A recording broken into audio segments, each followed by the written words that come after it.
के लिए हम सारा दिन मजदूरी करते हैं, मेहनत करते हैं, इनको सुखी रखना चाहते हैं, और ये मृत्यु हो जाती है 1 मिनट में। बच्चे ही मर जाते हैं, बाप माता पिता दोनों मर जाते हैं इकट्ठे ही, पूरा परिवार नाश हो जाता है। तो व्हाट इज दिस? यो लोक है, ये संसार है जहां आप रह रहे हो। ठीक है, अभी तक आपको ये पता ही नहीं था कि इसके अतिरिक्त भी कोई स्थान है, तो ये भगवान ने आके बताया है। और कुछ अपने गवाह भी तैयार करके वो कच्चा काम नहीं करते, अपना उन्होंने गवाह भी तैयार करके जिन महापुरुषों को उस स्थान पर लेकर गए जो सुख में सथल है। गीता अध्याय नंबर 18 के श्लोक नंबर 62 में कहा कि अर्जुन, तू सर्वभाव से उस परमेश्वर की शरण में जा, उसकी कृपा से तू परम शांति को और सनातन परम धाम को प्राप्त होगा। परम शांति वहां होगी जहां मृत्यु नहीं है, और जहां मृत्यु वहां शांति किसी। अब चाहे प्रधानमंत्री बन रहा है बाप, और बेटे का तकलीफ हो जा या एक्सीडेंट हो जा, जब वो सुनता है ना एक्सीडेंट हो गया, कलेजा न्यू करे उसका, और क्या हुआ, जब न्यू कह लेना बच गया, जब शांति हो है। तो यहाँ कोई जीवन है या शांति है? हम सोचें राजा सुखी, पूरी पृथ्वी का राजा भी महादुखी है इस लोक के अंदर। तो सुख कहाँ है वो बता दिया भगवान ने कि सतलोक में है, जहां आप पहले रहा करते थे। उस सुख को आप यहां खोज रहे हो। जो बूरा की मंडी में सुख था वो नमक की मंडी में नहीं हो सकता। उस कीट को कीड़े को जो खांड की बोरी से उठकर और किसी ने उठाकर नमक की बोरी मंडी में डाल दिया, तो वहाँ सारा एक वही है, लेकिन कलर एक जैसा है। तो ये काल जो है ये भगवान जरूर कहलावा है, लेकिन ये भगवान नहीं है, ये सुखदाई नहीं है। तो उस सतलोक की और यहाँ की एक जैसी रचना है। ऐसे मनुष्य वहाँ है, ऐसी सृष्टि जो कि तू है। आप पहले वहाँ रहा करते थे, चींटी से लेकर हाथी तक, जितने भी असंख्य प्राणी हैं यहाँ पर, वो इतना बड़ा लोक है। और आप एक परिवार की वहाँ इतनी स्थान है, और ऐसे हरे भरे बाग, ऐसे सदाबहार बाग आपके आंगन में लगे रहते हैं।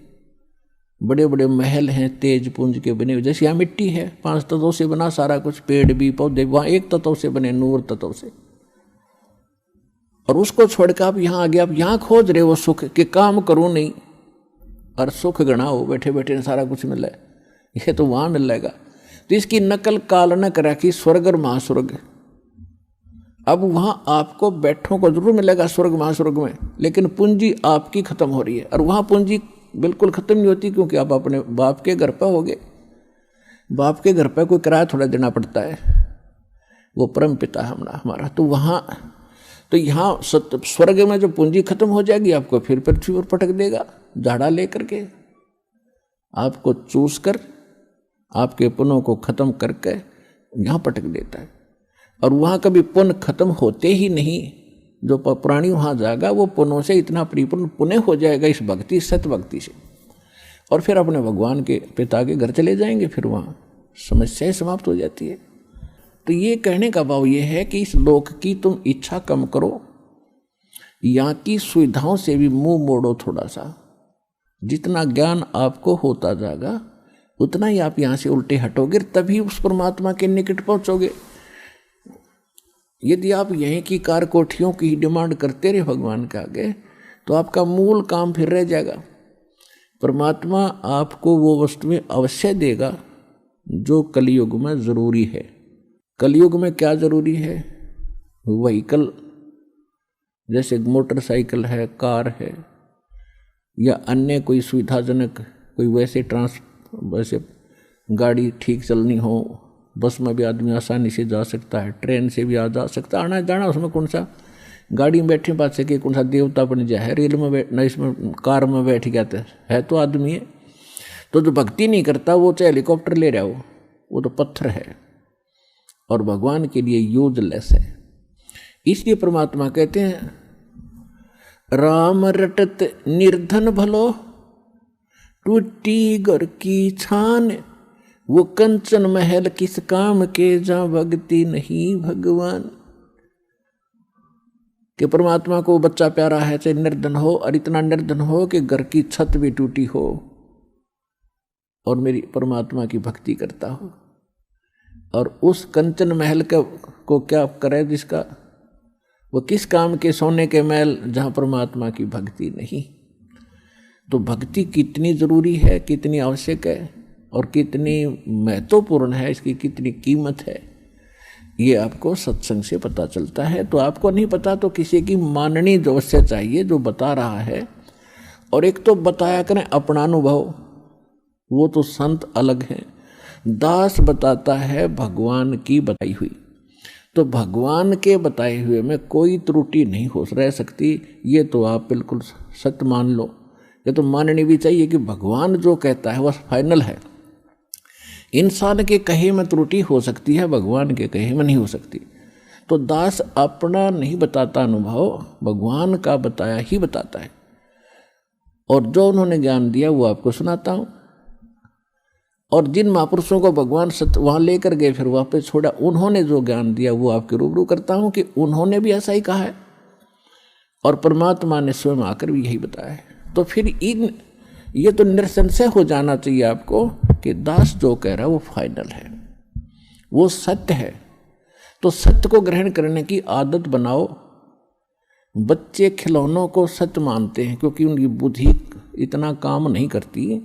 छोटे छोटे घोड़े होते हैं खिलौने से, कार होती हैं, उनको हाथ से ऐसे घसीटते हैं, उनको कहते हट जाओ कार आ गई है, हट जाओ कार आ गई है, और पीछे पीछे दौड़ रहे हैं उसके। तो ये खिलौने हैं इस पृथ्वी लोक के जो आप डिमांड करते हो, वो तो खिलौनों से खेल रहे हो। और इस ज्ञान से फिर आप खिलौनों से खेलना अपने आप छोड़ दोगे। जैसे छोटे बच्चे होते हैं खिलौनों से खेलते छोटी छोटी कारों के साथ, और जब वो बड़े हो जाते हैं, उनका विवाह हो जाता है और उनको ओरिजिनल कार बैठने को मिलती है, तो फिर क्या वो उन खिलौनों वाली कार से खेल सकते हैं? बड़े व्यक्ति आप उन खिलौने वाली कार को खेल सकते हो? उससे नहीं खेलोगे।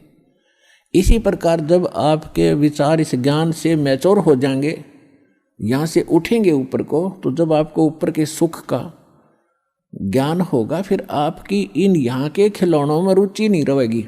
तो उस दिन आपकी भक्ति प्रारंभ होगी और एक दिन ये ज्ञान आपको होगा।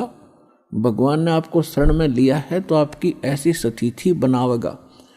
पहले तो आपको जिन वस्तुओं की आवश्यकता वो जरूर देगा।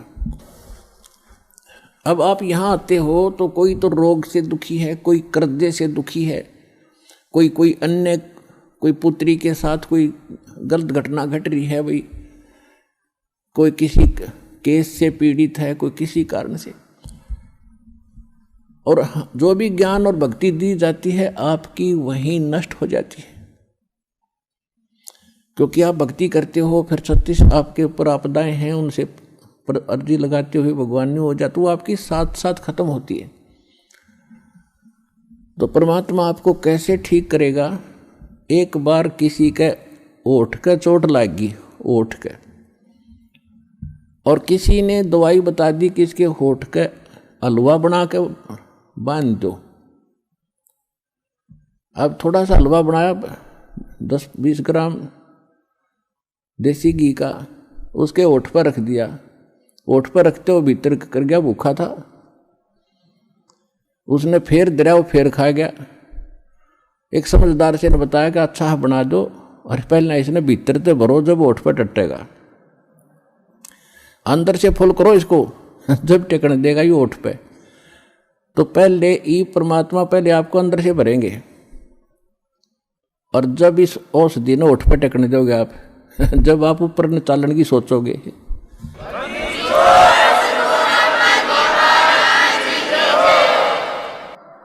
अर्थात आपकी यहाँ की जो रिक्वायरमेंट है, दाता आपके दुख हैं पहले इन्हें ठीक करेगा। और ठीक हो के फिर आप गफलत कर जाते हो, इतना भी मालिक को मालूम है, आप चाहे मानो या ना मानो। अब कई भक्त कहते हैं जी कति और तो सारा ठीक हो गया, थोड़ा सा कोई बताते हैं ऐसा दुख रह गया, वहाँ यो तो रखना पड़ेगा भगवान ने, यो तो जान कर रख रखा ना, तुम फिर अंडी पाक जाओगे। तो परमात्मा कहते हैं कि सुख के माथे पत्थर पड़ो, जिसते नाम हृदय ते जावे, और बलिहारी उस दुख के जो पल पल नाम उठावे। तो परमात्मा कहते इसे सुख का आग लगे जिस तो भगवान की भूल पड़े। और बुद्धिमान व्यक्ति, समझदार व्यक्ति, भक्त ने ये मांगना चाहिए, परमात्मा ऐसा दुख दिए रखना आपकी याद बनी रहे, ऐसा सुख ना देना जिससे आपसे दूर हो जाए, भाड़ में जाए ऐसा दुख सुख। तो पुण्यात्माओं, ये परमात्मा थोड़ा बहुत जो रखे है ये अनिवार्य ही होगा हमारे लिए। ये सोचकर आप अब ब्लाइंड फेथ करो इस मार्ग पे। पहले हम ब्लाइंड फेथ किया करते थे उन अज्ञानी नकली संतों पर, और वहां उन्होंने हमारे उस ब्लाइंड फेथ का यानी अंधे होकर उसके पीछे लगना उन्होंने दुरुपयोग किया, जिससे हमारे पूर्वजों के जीवन नाश कर दिए। अब उस ब्लाइंड फेथ की स्थिति पर आपको लाने के लिए बहुत समय लगेगा दास को, लेकिन एक दिन आप हो जाएगा जब सारे प्रमाण आपके रूबरू होंगे कि हु इज गॉड, परमात्मा कौन है और कैसे मिलता है। इस साधना से जो दास दे रहा है वो किन किन को भगवान मिला है, और जिन्होंने वो भगवान मिला है तो उन्होंने उसका वर्णन क्या किया है, कैसा बताया है।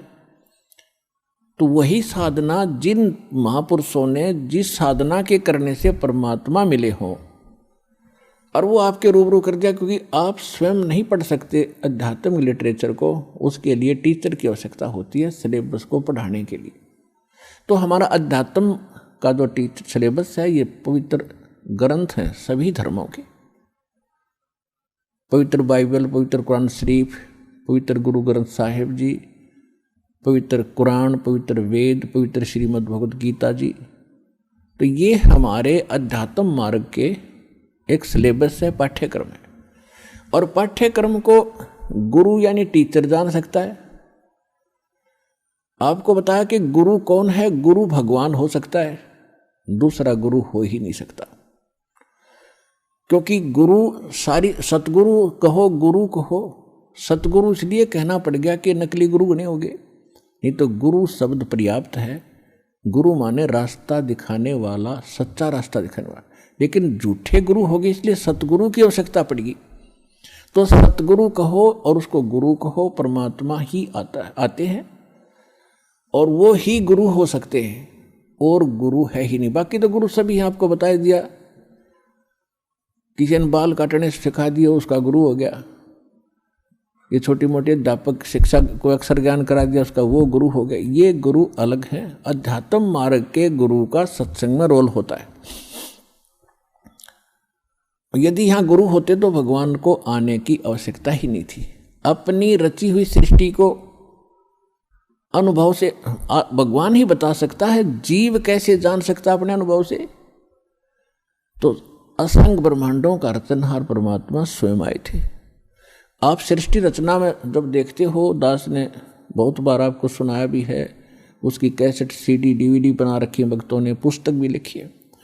तो सृष्टि रचना के ऊपर ब्रह्मा जी से पूछ रहे हैं नारद जी, नारद जी से पूछ रहे हैं व्यास जी, और ब्रह्मा जी कहते हैं जी मुझे पता नहीं, मैं तो कमल के फूल पर बैठा था, मैं कहाँ से जन्म हो गया बताओ। और गीता ज्ञान दाता ब्रह्मा विष्णु महेश का पिता है। ये कहता है गीता अध्याय नंबर 10 के श्लोक नंबर 2 में कि मेरी उत्पत्ति को ना ये देवता जानते ना ऋषिगण जानते, क्योंकि ये मुझसे उत्पन्न हुए हैं। तो पिता की उत्पत्ति को, डेट ऑफ बर्थ को बालक बच्चे कैसे बता सकते हैं? वो तो दादाजी बताओगा, वो दादाजी बताएगा। उस पिता की भी जन्म तिथि, और जीवित हो गया तो पोता पोतियाँ की भी जन्म तिथि, वो दादा तो कंप्लीट बता सकता है सबकी।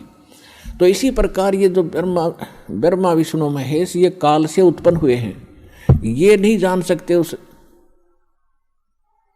अपने बाप की भी उत्पत्ति नहीं जानते। तो ब्रह्म की यानी काल की, और परम पिता परमात्मा जो सबका पिता है, सबका दादा है, सबका रचनहार है, कबीर भगवान, उसने आकर इनकी सबकी डेट ऑफ बर्थ बता रखी है, इनकी उत्पत्ति बता रखी है, इंक्लूडिंग सरपुरुष, अक्षर पुरुष और ब्रह्मा विष्णु महेश तक की, और सभी की। अब कहने का भाव ये है कि इस ब्रह्मांड के अंदर ब्रह्मा जी सबसे पहले गुरु माने जाते हैं, और ब्रह्मा जी से ज्ञान हुआ विष्णु और शंकर जी को। उसके बाद सभी ऋषि महर्षि दक्ष आदि ऋषियों को हुआ, वो ज्ञान हम तक था। तो ब्रह्मा जी खुद कहते हैं मुझे नहीं मालूम मैं कहाँ से जन्मा, मतलब कमल के फूल पर बैठा पाया अपने आप को। तो ये गुरु है लेकिन सतगुरु नहीं है, इनकम्प्लीट गुरु है, तो ये भगवान नहीं है। ठीक इसी प्रकार उस पूर्ण परमात्मा ने आकर सारा मार्ग बताया और वही परमात्मा है और वही गुरु रूप में आए। तो यहां उस गुरु का रोल शुरू होता है। अब वो गुरु खुद आए परमात्मा, और फिर उन्होंने 600 वर्ष पहले अपने प्यारी आत्मा धर्मदास जी से कहा था कि जिस समय कलयुग 5500 वर्ष बीत जाएगा, उस समय परमात्मा ने कहा था कि चौथा युग जब कलयुग आई तब हम अपना अंश पठाएं और काल फंद छूटे नरलोई सकल सृष्टि परवानी खोई। कलयुग बीतता 5500 पाचा जब यो मेरा वचन होगा साचा। परमात्मा ने कहा था धर्मदास जी को कि मैंने इस काल से कहा था कि जब कलयुग आवेगा चौथा युग तब मैं अपना अंश पठाऊंगा और उस समय सारी पृथ्वी पूरा विश्व नाम लेगा, परवाना पावेगा और धर्मदास सबका मोक्ष होगा। तो धर्मदास जी की यह बात समझ में नहीं आ रही थी, क्योंकि उस समय कबीर भगवान जब आए थे 600 वर्ष पहले तो उनका इतना विरोध था, कोई बात सुनकर राजी नहीं था, उनके नाम से भी नफरत हो गई थी लोगों को। क्योंकि मुल्ला और काजियों ने और हिंदुओं के पंडित और ऋषि मंडलेश्वरों ने भगवान को इतना बदनाम कर दिया था कि ये झूठा है, कपटी है, वेद शास्त्रों को जानता नहीं है, ये सारी बकवास कर रहा है, ब्रह्मा विष्णु महेश की बेइज्जती करता है, इसकी बात भी ना सुनना। और उस समय परमात्मा ने कहा कि पूरी पृथ्वी पर मेरा ही ज्ञान रहेगा, और वो भी इसे कलयुग में आज से 5500 वर्ष बीत जाएंगे, जब तो 4900 वर्ष ही बीतते थे कलयुग के। और ये भी भगवान बता रहे थे कि कलयुग में आने वाले कलयुग में तो इतने कृतघ्नी प्राणी हो जाएंगे, उनका वो कोई उनका ठिकाना ही नहीं रहेगा, ये काल ऐसा कर देगा। तो उस समय उसके गले यह बात नहीं उतर रही थी धर्मदास जी, क्योंकि वो तंत्रियामी थे परमात्मा, जानेंगे भक्त ऊपर से हाँ भरे पर अंदर जगह नहीं।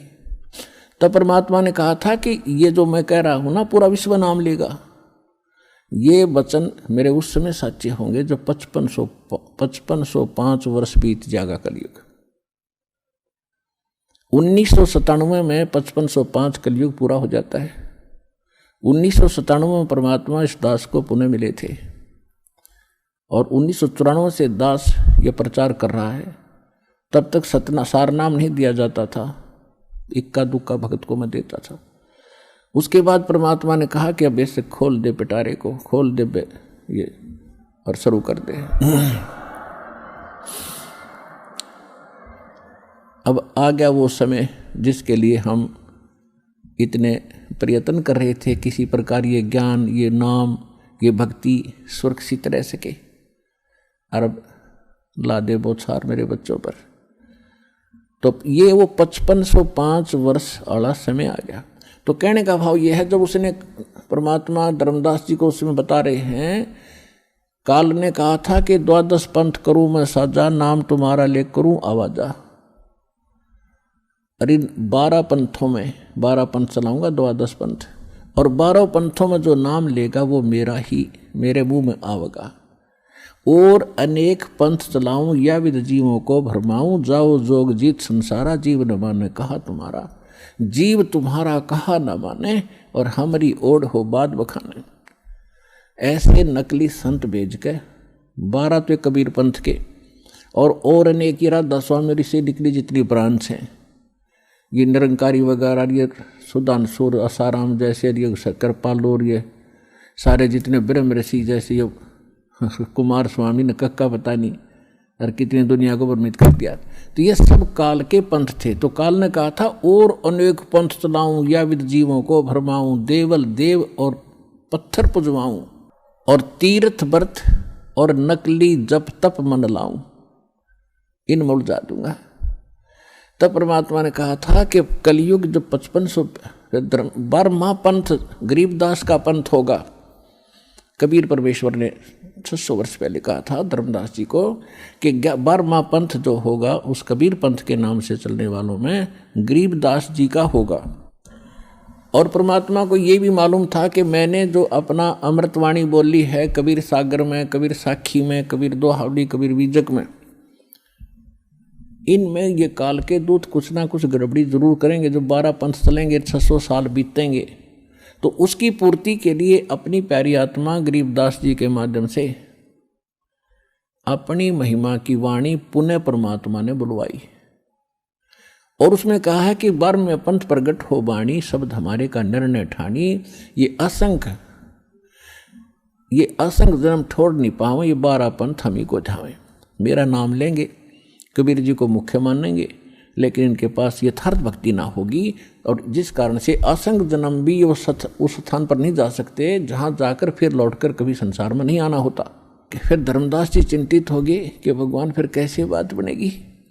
तो परमेश्वर ने कहा कि 12वें पंथ जब गरीबदास का पंथ चल चुका होगा, इन 12 में तो वो बात बने नहीं, 12वें पंथ में हम ही चल आवें और सभी पंथों को मिटाकर एक पंथ चलावें। और 12वें पंथ में ये दास भेज दिया परमात्मा ना आए तो गरीबदास पंथ में रामपाल दास, तो कबीर साहब ने कहा है कि पुरुष और गुरु सतगुरु में जो मेरा सच्चा गुरु होगा उसमें कोई भेद ना जानना, समकर जाने।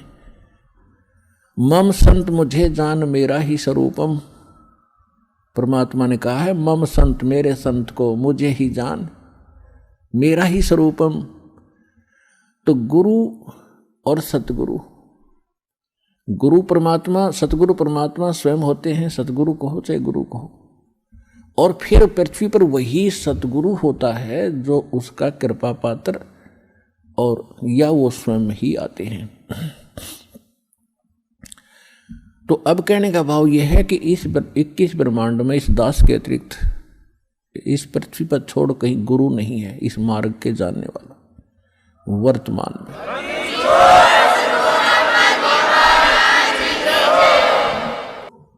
अब हम वहीं आते हैं जहां से प्रसंग शुरू हुआ था। भाई गुरु बिन माला फेरते, गुरु बिन देते दान, गुरु बिन दोनों निष्फल हैं, चाहे पूछो वेद पुराण। गुरु गोविंद दोनों खड़े, काके लागू पाए, बलिहारी गुरु अपना जो गोविंद दियो मिलाए।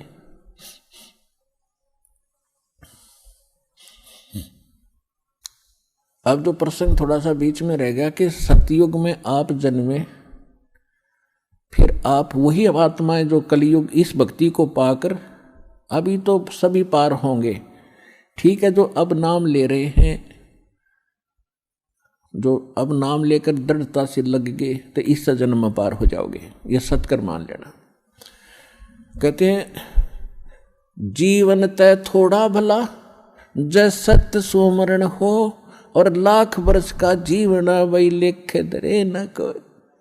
जीना तो थोड़ा ही भला, चाहे किसी जैसे वृद्ध आदमी हो गए, और इनको तो मालूम है कि कभी भी हमारी यहाँ से बात बिगड़ सकती है, तो इन न तक घनी भक्ति करनी चाहिए। ठीक है, थोड़ा बहुत कष्ट बुढ़ापे में घना बढ़ जाता है, लेकिन मालिक साथ रहेगा, आपके रोगों को भी दूर करेगा, भक्ति योग बनाकर रखेगा। जब आपको शरण में लिया है तो ये परमात्मा ही, ये पत्थर न चला दे, पत्थर को बुला दे, और झोटे तो मंत्र करवा दिए, तो हम तो इंसान हैं, बहुत आसान है हमारे लिए सब कुछ करना। तो कहने का भाव ये है कि ये ना सोचें, कई भक्त चिंतित हो जाते हैं कि देखो एक भक्त रो रहा था कि सत्संग सुन के उसका लगभग 70 वर्ष की उम्र हो गई थी, और प्रथम बार ने बोला मैंने अपने जीवन में ज्ञान आज सुना, सत्संग तो मैं नफरत करा करता। देख फूटे भाग हमारे, रागनी होती हो, कहीं गाने बजते हों, सांग होता, वहाँ तो हम बढ़िया बात मानते हैं, और जब सत्संग हो रहा है उन्होंने कहना वहाँ नहीं जाना, वहाँ घटिया आदमी जाते। इसका कारण क्या रहा कि नकली संत बात तो बताओ, भगवान की काम करे सारे खोटे, जिस कारण से बदनाम संत हो गए। इसलिए लोगों परमात्मा काल ने तो सारे बात बिगाड़नी थी, किसी प्रकार ये परमात्मा के सच्चे संत के पास पहुंच ना जारी न रास्ता ना मिल जाए। यूँ तो इस ताक में रहता है कि कोई भी बाधा पैदा करनी पड़े, यो सारी कर रहा है। तो समाज में एक ऐसी धारणा बना दी कि सत्संग में तो नकली बेकार से आदमी जाते हैं, निकम्मी औरतें जाती हैं, और बाकी चाहे पत्थर की तरह पूजते रहो, माता पूजाओ कि तो मंडी पूजते रहो, धक्के खा लो, उड़स ठीक है, वहाँ ठीक है। तो ये सब काल प्रेरणा। तो कहने का भाव ये है, तो वो वृद्ध चिंतित हो गया